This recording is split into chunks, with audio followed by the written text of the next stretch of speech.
అంతర్జాతీయ మహిళా దినోత్సవాన్ని పురస్కరించుకొని నిర్వహిస్తున్న మహిళా సాధికార వార్షికోత్సవాల్లో భాగంగా ఈ రోజు ధైర్యంగా చెప్పండి న్యాయం వైపు నడవండి అనే కార్యక్రమాన్ని నెల్లూరు జిల్లా పోలీస్ ఘనంగా నిర్వహించారు.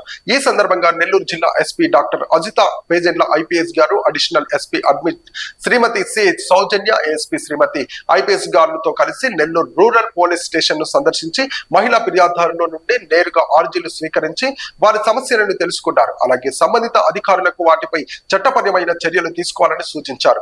ఇదే విధంగా జిల్లాలోని అన్ని పోలీస్ స్టేషన్లో సంబంధిత ఎస్డిపిఓలను ఆధ్వర్యంలో ఎస్హెచ్ఓ సమక్షంలో పోలీస్ ఓపెన్ హౌస్ కార్యక్రమాలు నిర్వహించగా మహిళా ఫిర్యాదుదారులు సమస్యలను విని ఆర్జీవులు స్వీకరించారు. ఈ కార్యక్రమం ద్వారా మహిళలకు పోలీస్ వ్యవస్థపై అవగాహన కల్పించడంతో పాటు తమ సమస్యలను నేరుగా పోలీసు అధికారులతో పంచుకునే వేదిక కల్పించారు.